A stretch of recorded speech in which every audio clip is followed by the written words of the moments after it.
we doing, guys? Welcome back. Sorry we haven't done a review for a little while, but you know, global pandemic, it's been pretty difficult to get a hold of cars. But we're back now and we're reviewing my wife's new car. This is Alex. Hi. We've got a 2018 Jaguar F-Pace, so we're going to take it out today and see what it's like.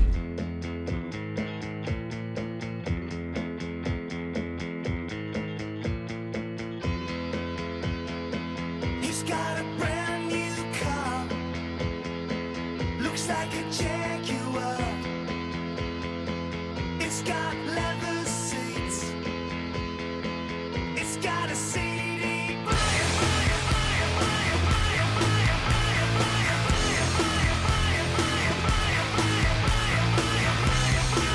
don't wanna talk about it anymore.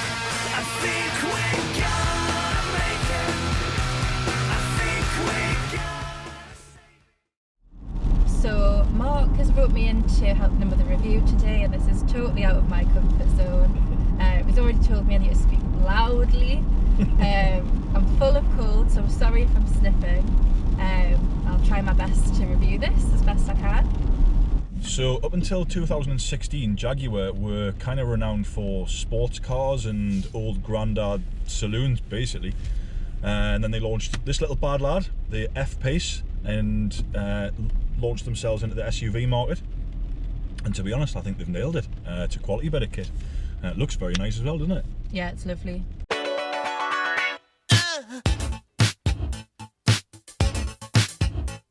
So what attracted me to this car is mainly the styling of it. It's really smooth, really sleek, especially for a bigger car. It doesn't look bulky.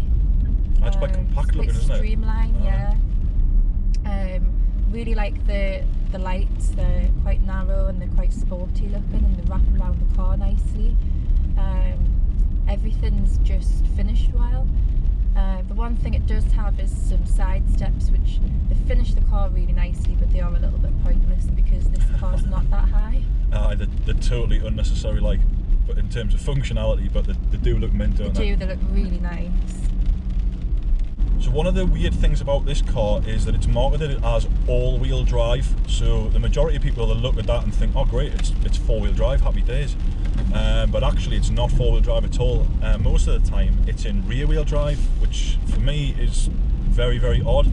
If you think of rear-wheel drive cars, your mind kind of automatically goes to like performance BMWs and Porsches and that, not like family SUVs like this. So it's a bit of a weird one. It only ever goes to four-wheel drive if the front wheels are kind of struggling for grip, and it'll put some of the power to the front wheels as well. But yeah, it's rear-wheel drive most of the time.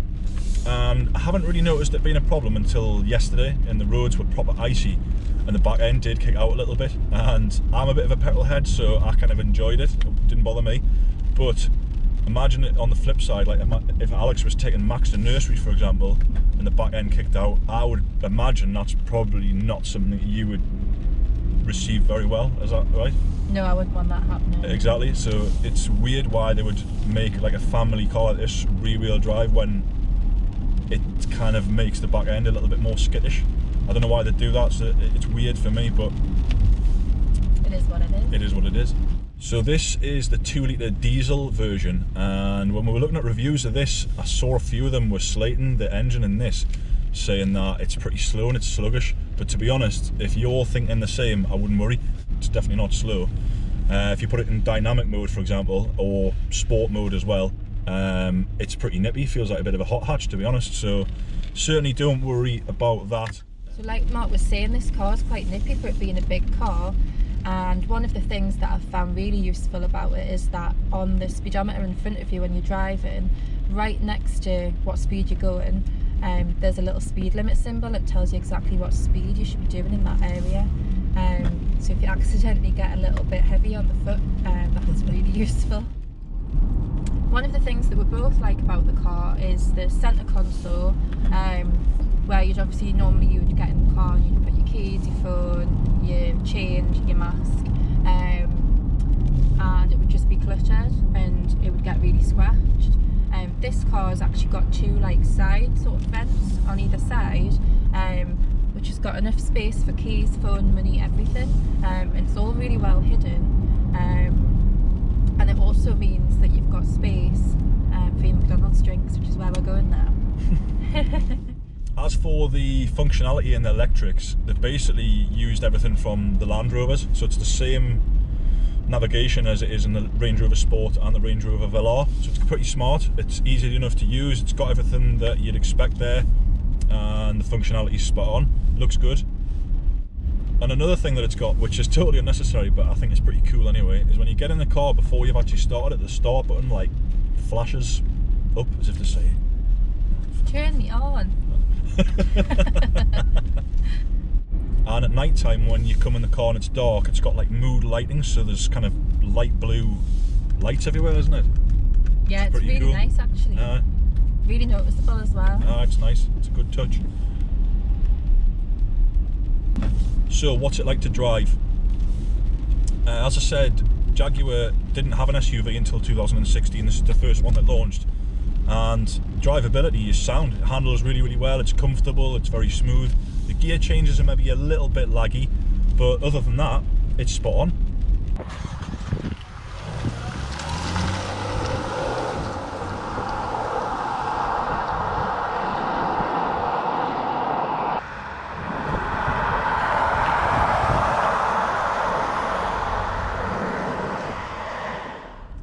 Obviously we bought this as a family car, so if anyone else is thinking of doing the same, we came from a bigger car to this one, and I can honestly say this car is so much easier for getting the baby into the car seat. There's no lift, you're just literally putting the baby in at your arm level, and it's so much easier. So the first weird thing about this car was that it's in rear wheel drive most of the time. The second weird thing is that it has two logos on it. And I think that's the case for most modern Jaguars. I don't know why that is like. But if you look at it from the back, they've got a new lush modern logo, which is actually just a Jaguar, and it looks like it's kind of leaping through the air. But then if you look at the front of the car, there's no leaping Jaguar. Where's the leaping Jaguar? It's leapt off the car. It's not there anymore. God knows why. But Jaguar have two logos. Can't understand it. This F-Pace is in Prestige spec. I don't fully know what that means, to be honest. I imagine it's something just to do with the trim. It's got piano black interior and whatnot. If you wanted to know exactly what the trims are, you'd need to ring Jaguar, because there's that many different ones. It's absolutely impossible to know what the difference are, whereas in other companies and other brands, they have like a couple of different models, so you can kind of identify which one's which. These ones, there's that many of them. I mean, you've got it up on your phone there. Just read them off. Yeah, there's loads. 300 Sport, Checkered Flag, First Edition, HSE, MHEV, P400E, Portfolio, Prestige, R Dynamic HSE, R Dynamic S, R Dynamic SE, R Sport Black Edition, SSE, SVR, V6, V8, D, DV6, and loads. That's how many different models there are of this one car. That is mental. I don't know why they've done that. All they've done there is just tangled the web and muddied the water. But yeah, if you're particular about what your spec is and what your trim is and all that, so I'm not, to be honest. Like, I just look at the car, if it looks nice, happy days. If it doesn't, it doesn't. But if you want to know, good luck to you. That's all I'll say. So that's pretty much the end of the review, guys. I hope you enjoyed it. We've only had the car about a week, so we're just still getting used to it, but hopefully this will give you a little bit of an insight into what they're actually like. All in all, I think this car ticks a lot of boxes. I think it's an all-rounder. It's practical, but it's also stylish. It's really comfortable and luxurious. It's spacious, but it also feels quite compact. The boot's huge.